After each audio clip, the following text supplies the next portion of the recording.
welcome to Bold Talk series where creativity, leadership, ideas, innovation come together.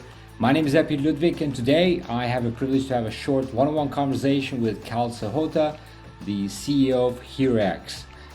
Carl, great seeing you, my friend. How are you? I am doing well. Thanks so very much for having me, Epi. Yeah, well, welcome to our Bold Talk series, and truly looking forward to a conversation for this Bold Talk series. Um, Cal, we've known each other for many years now, and give us your background first of the HeroX and its mission. We had a privilege to work with you for many years, so we've been great friends of a Crowdsourcing Week and Bold Awards. Give us an overview of HeroX and its mission in the field of crowdsourcing, prize challenges, and open innovation. Yeah, for sure. And again, thanks so very much for having me. It's always such a pleasure. And I know it has been a few years. I was trying to think this morning how many years we've actually known each other. But yeah, it's always such a pleasure to connect. So to your question, so HeroX is an all-purpose crowdsourcing platform.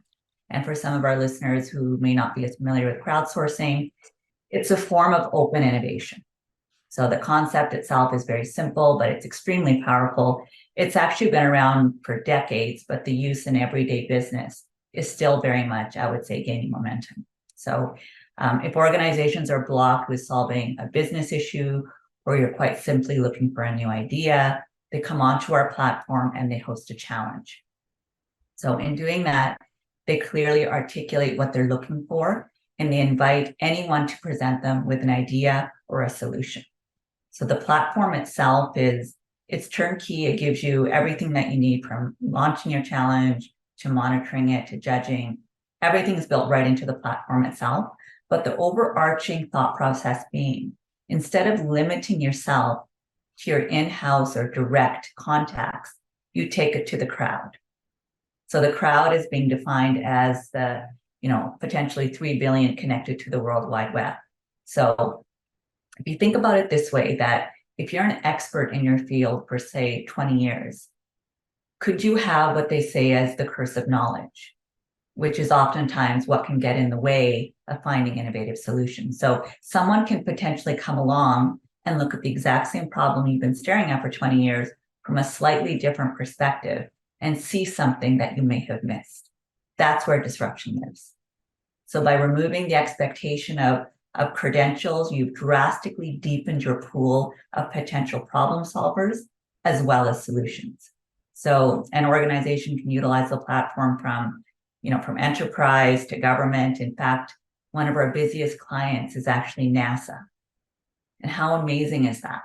They literally have rocket scientists at their fingertips, but they still see huge value in crowdsourcing. Yeah, well, that's amazing. I mean, having NASA and working with them, and having NASA looking outside of their pool of talents, that's really incredible. Tell us the challenges, for example, in this specific case, like how and what type of challenges you are addressing in this case, let's say NASA.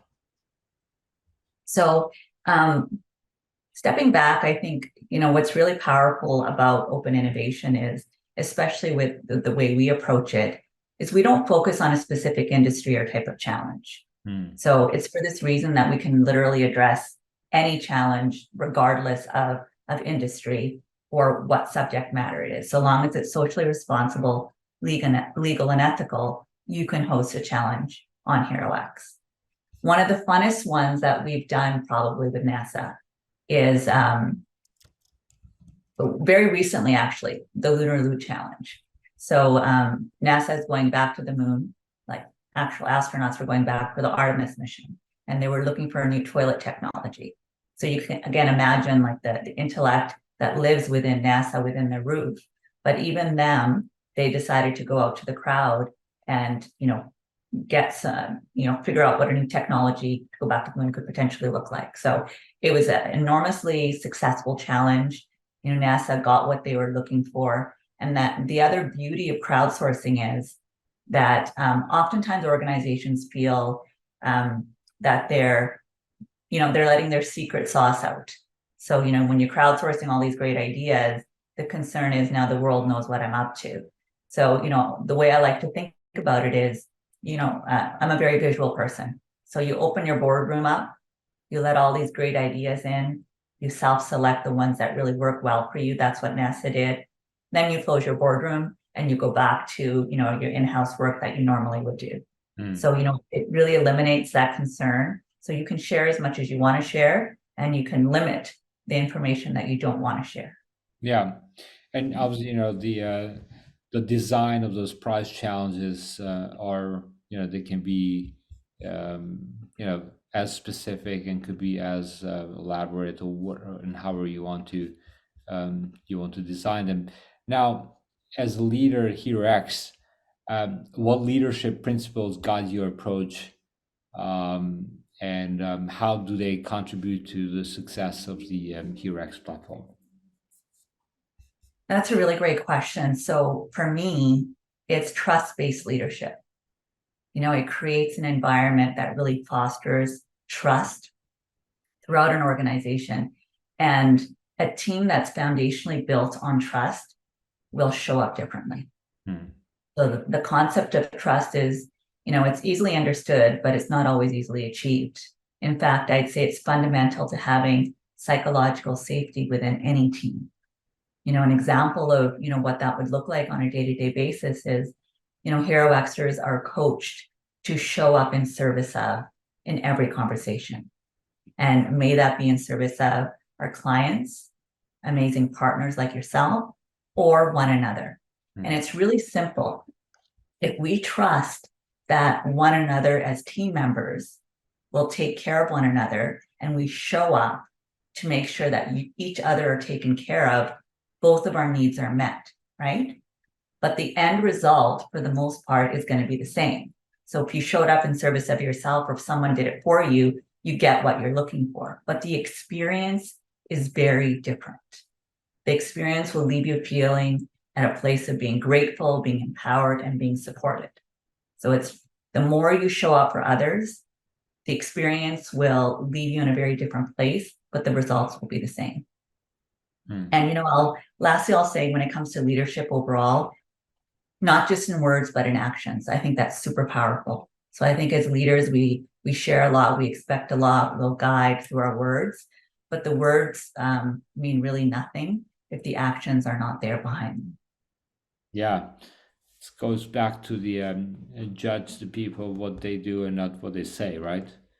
Yeah, absolutely. Yeah, well, leadership is hard, right? And it takes a tweaking, it takes being solid when it comes to the when you're getting the teams working together, encouraging them. How do you encourage creativity designing? Obviously, you're designing a lot of challenges for many different industries and organizations.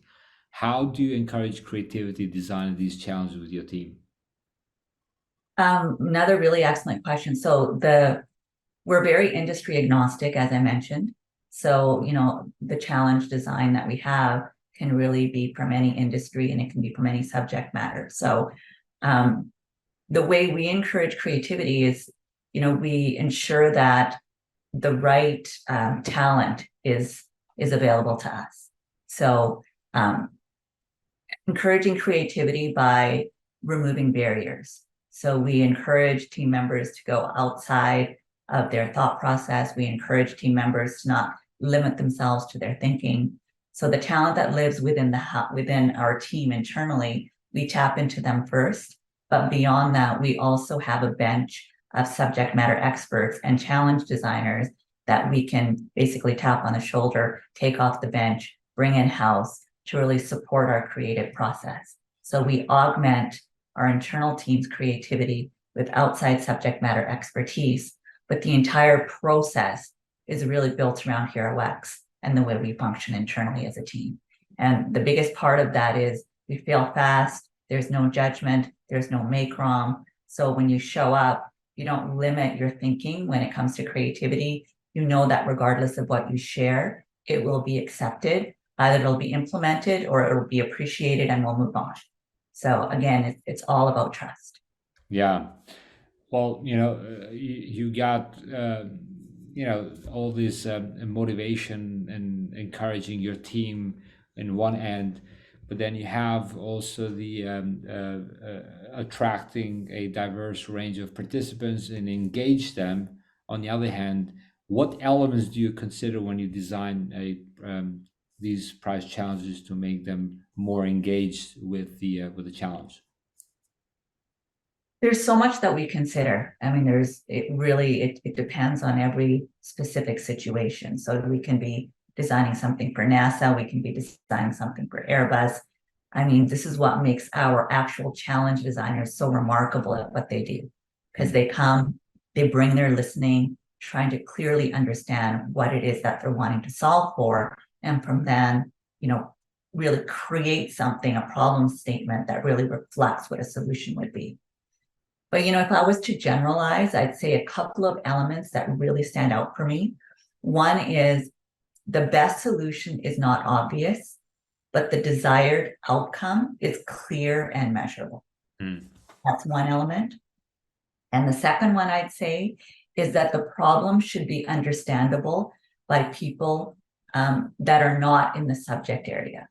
So one of the biggest benefits, as I've already alluded to, of challenges is that they come from diverse perspectives. So if you write a problem statement in such a way that only subject matter experts can understand it, then you're not going to get any new views or new ideas. If you want to tap into the broader audience, you want to make sure that your ask is clearly understood and not complex. Yeah. Um, Obviously, you've been working and doing a prize challenge for many years. And from your perspective, where do you see the future of prize challenges heading? And how is HeroX positioned to lead in this evolving landscape? So I would say from my perspective, I see there to be a continued progression down the adoption curve. In fact, I would predict that the use of open innovation by enterprise particularly is going to start to grow at an exponential rate probably within the next 2 to 3 years, if not sooner. Where we want to be positioned is offering the right blend of tools and services to make the everyday use of open innovation within business easily accessible and simple to use. So in our conversations with clients, we see that the need is definitely there and the buy-in is there, but the complexity within the internal makeup of the organizations is what can still get in the way. And it can make open innovation occur less like a tool, which is what it is, and more like a potential one-off project. So where we would potentially start to lean towards is likely with the support of new tools and resources. The market's going to figure out the how. Hmm. And as they do, their business practices are going to naturally start to evolve, and open innovation will become more of a key driver within their overall innovation strategies. So, simply put, we remain in service of our clients at all times. And innovation isn't something that we just talk about. It's something that's foundational to how the HeroX team operates and continues to drive forward with our next phase of growth. And that's most certainly going to be informed by what our clients' needs are. And it's exciting and it's also inspiring, right? We're in an environment with so much growth and so much evolution. And when you look forward, there's so much there still to be considered and to be discovered. Yeah. Yeah, it's a very exciting times as you mentioned. Um, Cal, what does bold mean to you? Like a word bold? To me, bold is to show up without constraint, Hmm? to not limit your thinking, to be courageous, that whatever shows up in your mind, in your heart, whatever you see as an opportunity to, let's say, contribute your voice, your narrative, your thought process, to just share. And it's where we pause and we at times can self edit and say, this may not be something I should share. then you are no longer bold. So that's probably how it shows up. Yeah, it's very good. Any final bold thoughts before we wrap this up? No, other than to just encourage, our listeners to make sure you go on to HeroX.com and just check out some of the fun challenges that we have.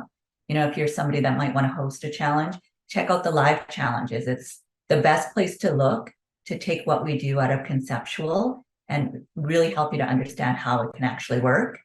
And you know what, to those that want to maybe, solve some of these challenges, there's so many great challenges, a plethora of them. Get registered onto HeroX.com and self-select. And you never know, you may be the one that has the next best idea for NASA. Yeah. Yeah, so check it out. HeroX.com. Cal, always be bold. Congrats on all your achievements and thank you for joining this Bold Talk series. Until next time, take care, be great, and be bold always, my friend. Thank you so much.